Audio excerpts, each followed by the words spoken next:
It's 2 a.m. in Tampa, Florida. Lisa Noland, just 17 at the time, is riding her bike home from a local donut shop where she had just worked a double shift. And she already knows she's going to die tonight. I knew when I went home I was gonna kill myself.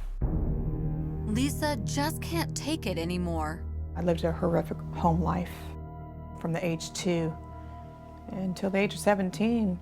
A lot of abuse, physical, emotional, mental abuse. As well as sexual abuse by family friends. I had pre-written a suicide note. I got tired of living, tired of hurting. But somebody else will try to kill Lisa before she can do it herself. A serial killer who has already raped and murdered 8 other young women and held Tampa in the grip of fear as cops desperately tried to catch him.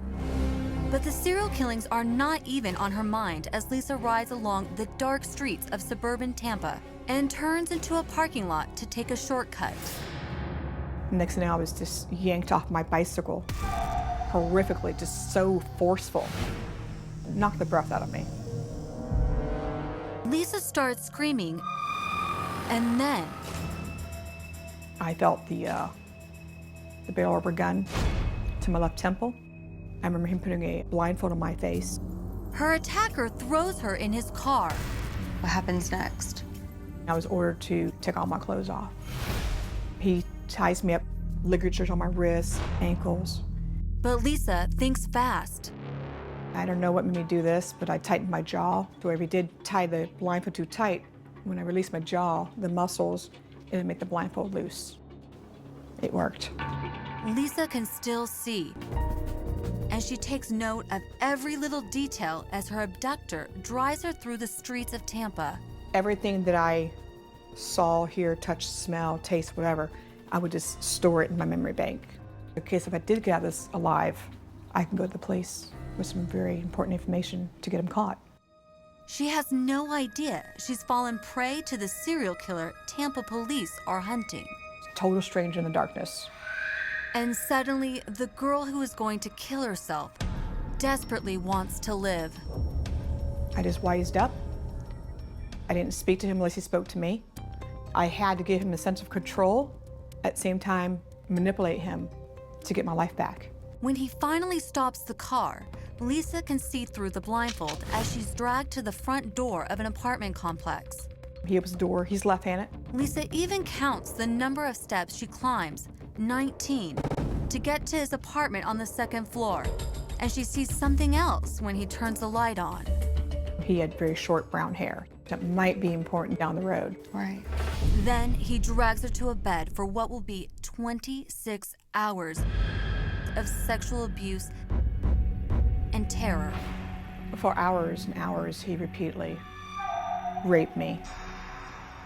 But during the first night, Lisa learns more about her attacker. And I could feel a pock-marked face, small mustache. When he allows her to use the bathroom, she gets an idea to create more evidence for the police. I start from my fingerprints everywhere. Beneath the toilet seat, the shower curtain, the walls of the shower, the mirror. The monster continues to rape her until late the next afternoon, and then asks what he should do with her.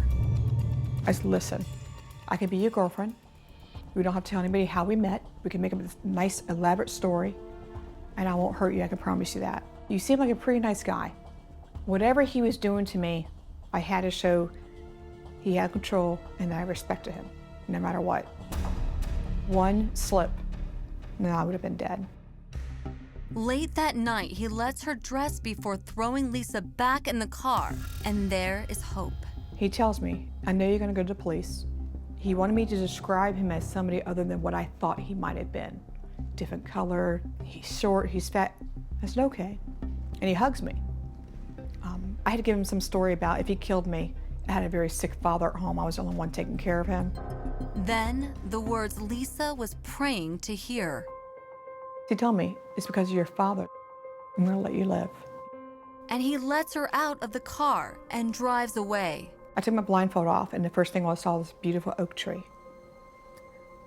I knew right there and then, my life was going to change forever. To me, it was a sign of new branch of life. Next, how Lisa helps cops finally capture a serial killer